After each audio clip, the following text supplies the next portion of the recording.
Regresamos con Vicente Díaz, ex rector por la oposición del Consejo Nacional Electoral. También es analista político y sociólogo. Su apreciación es muy importante porque además de poder explicar por qué estamos ahora, también nos ayuda a entender o apostar al menos cuáles serían las perspectivas. Pero aquí hay un actor fundamental que es el Consejo Nacional Electoral, que es un poder público que sabemos está dominado también por el oficialismo. Y por aquí tenemos un trabajo interesantísimo que fue hecho por la gente de la Universidad Andrés Bello.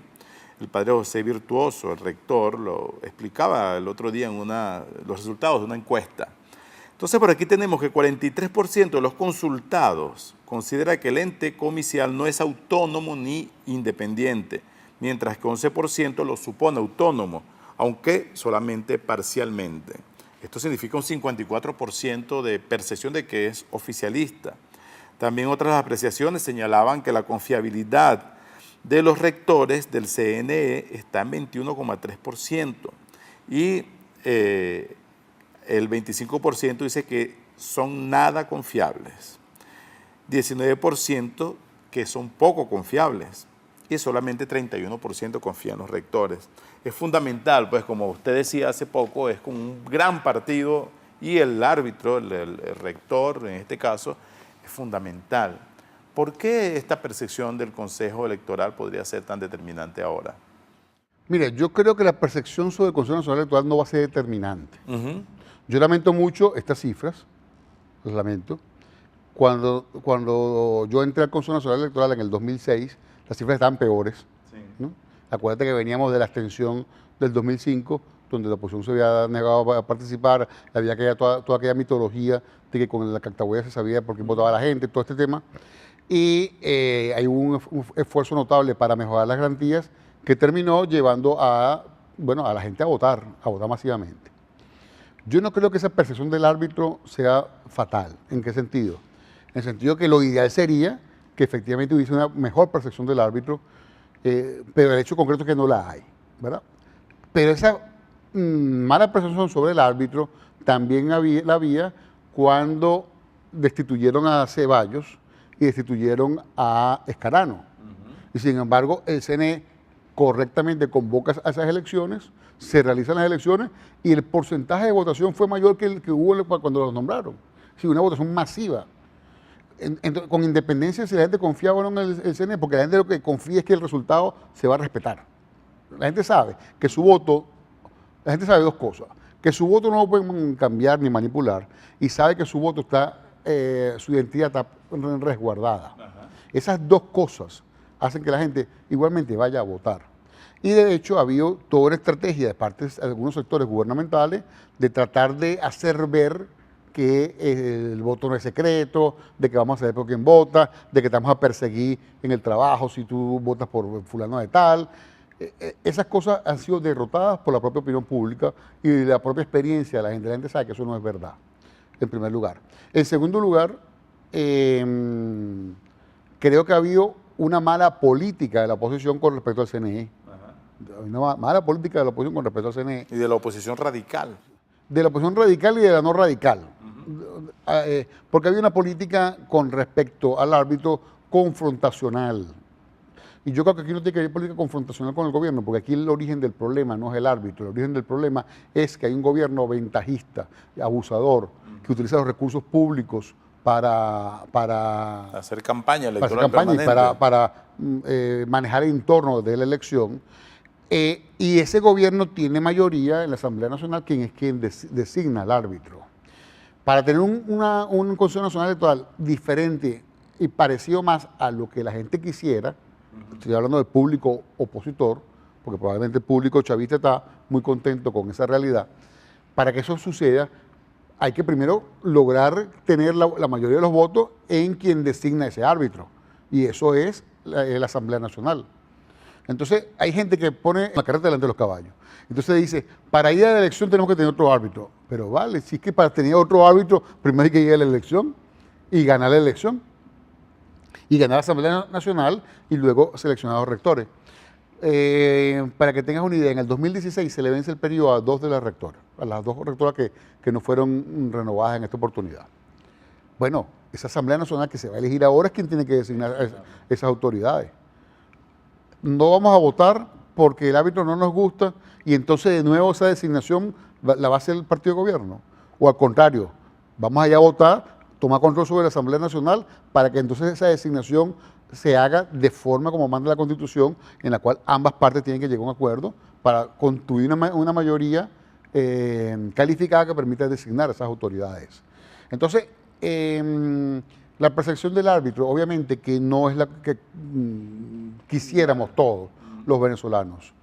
Creo que, como te decía, una parte tiene que ver con que el propio gobierno no le interesa que haya una buena percepción del árbitro y se encarga de estar diciendo a cada rato, por ejemplo, por ahí salieron declaraciones de voceros del gobierno, voceros autorizados del gobierno, del alto nivel, lo que ellos llaman el comando, ¿cómo es que lo llaman?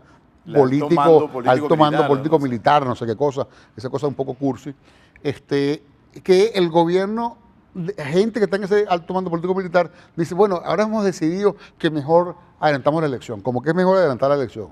Y después sale otro, no, vamos a dejarla mejor, y se la pasan en ese juego que no persigue otra cosa que mandar el mensaje a la gente de que ellos controlan al árbitro. Entonces hay una política premeditada de parte del gobierno de mandar mensajes de que ellos controlan al árbitro. En segundo lugar, el propio árbitro no ayuda. Nosotros como consejo, cuando estamos ahí, no ayudamos. ¿Por qué?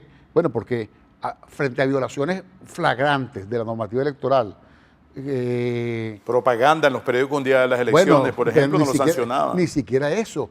El presidente de la República llamando en cadena nacional a votar por sus candidatos. Una violación que en cualquier parte del mundo significaría, bueno, un escándalo nacional. Bueno, aquí simplemente no se toma ninguna sanción. Entonces, bueno, el propio árbitro tampoco ha ayudado en esa creación de esa matriz de opinión. Y finalmente, sectores de oposición constantemente diciendo que el voto automatizado no sé qué cosa, que eso no sirve para nada, que hay que el cable submarino, que eso es una trampa, que para qué vamos a ir a votar, o cantando fraude, anticipado, sin sopesar bien las cosas, ¿no? Sin sopesar bien las cosas, que yo creo que tampoco fue una cosa demasiado conveniente. Por ejemplo, a Enrique Capriles le robaron las elecciones de verdad. Bueno, a eso me refiero, justamente a eso me refiero.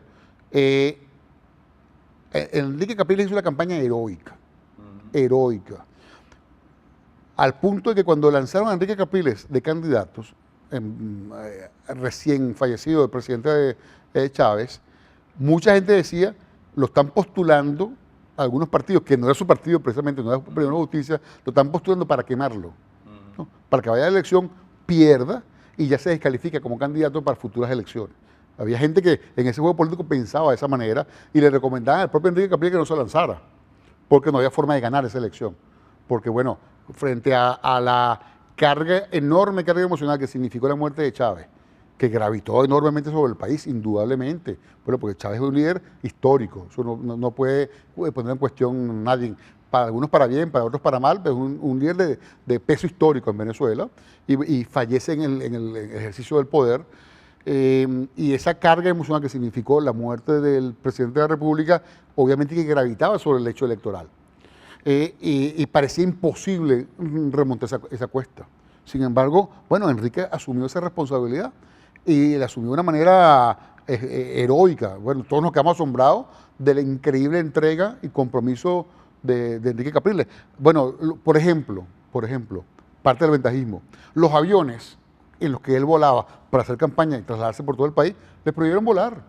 Una cosa que es otra prueba más del ventajismo, que no es la presencia del gobierno en BTV.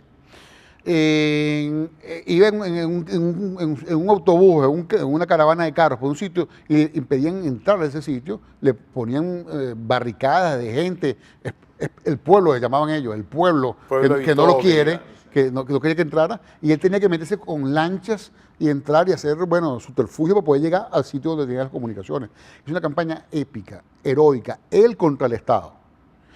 Aún así logró remontar esa cuesta, al punto de que terminan las elecciones con lo que yo llamo una extraordinaria victoria política para la oposición y para Capriles en lo personal, que no se tradujo totalmente en resultado electoral. Es decir, le faltaron 200.000 votos para ganar. Entonces, la respuesta a tu pregunta en concreto, que es lo que dije cuando era rector, porque ahora la gente me dice, bueno, ahora que usted salió, diga la verdad. No, es que la verdad la dije en aquel momento y la digo ahora. Le faltaron 200.000 votos. Le faltaron 200.000 votos para ganar la elección. 200.000 votos que tuvo Maduro, que no tuvo él. Pero Enrique le quitó 700.000 votos al chavismo, que pasaron a votar fueron 700.000 votos que no fueron que pasaron de votar por el gobierno a votar a no votar, ¿no? Que es lo que se espera siempre. Bueno, que migren primero a no votar y luego a lo mejor te lo llevas para que voten por ti. No, fueron que pasaron directamente de votar por el gobierno en la elección pasada a votar por la opción de Capriles. Eso es una campaña electoral sin precedentes desde el punto de vista de la heroicidad. Por cierto que después salen criticándolo y atacando de que no sé cosas, porque este país, para demoler a sus líderes, está mandado a hacer, ¿no? Los ponemos en la cúspide en un momento determinado y al día siguiente los enterramos a punta de Twitter y cosas de estas, ¿no? Pero lo cierto es que no logró ganar la elección por centésimas de votos, pero tuvo una victoria política descomunal. Y yo creo que el país opositor tiene que estar agradecido a esa épica de él y de la Mesa de la Unidad Democrática. Para terminar, imaginamos que ahora sin Chávez, que era el líder magnético de todo ese oficialismo, sin el dinero que representaba la gran cantidad de dólares, los petrodólares con el barril en 100 y tanto, ahora el escenario es hasta más propicio, ¿no?, para la oposición. Bueno, yo creo que el escenario está más propicio por la oposición, por todo lo que estás diciendo tú y porque la tendencia histórica es que la oposición ha venido creciendo. Si tú revisas el histórico de votos de la oposición, elección tras elección ha venido creciendo y no hay ninguna razón para pensar que ahora, en el medio de la crisis económica más grave que ha tenido Venezuela en las últimas décadas, no vaya a seguir siendo de esa manera. Y sobre todo porque la oposición ha logrado superar crisis importantes. Por ejemplo, este conflicto que hubo entre quienes proclamaban la salida como opción inmediata y quienes no postulaban esa opción, no creían en ese camino, que para el gobierno significaba que estaba ya tirando cohetes para el piso y haciendo fiesta con esto. Bueno, se revirtió, están todos unidos en una estrategia, que es tomar control de las parlamentarias y con eso ponerle una mano en el pecho al abuso del gobierno. Bueno, lo veremos en los próximos meses. Así es. Muchas gracias, doctor Díaz, por acompañarnos. Ha sido una conversación bastante útil. Iremos repetirla en los próximos meses. Seguro. Siempre a tu orden. Esto se va a mover mucho, el escenario político. Mucho. Ha sido el doctor Vicente Díaz, sociólogo, ex rector del Consejo Nacional Electoral, también analista político agudo y de los procesos electorales. Ha sido una oportunidad más de conversar con ustedes, llevarles estas reflexiones, estos abordajes sobre la situación de Venezuela y lo que se espera para los próximos meses. Mi Twitter, @OmarLugo, disponible para comentarios. Esto es Análisis Venezolano y gracias por permitirnos acompañarles. Hasta pronto.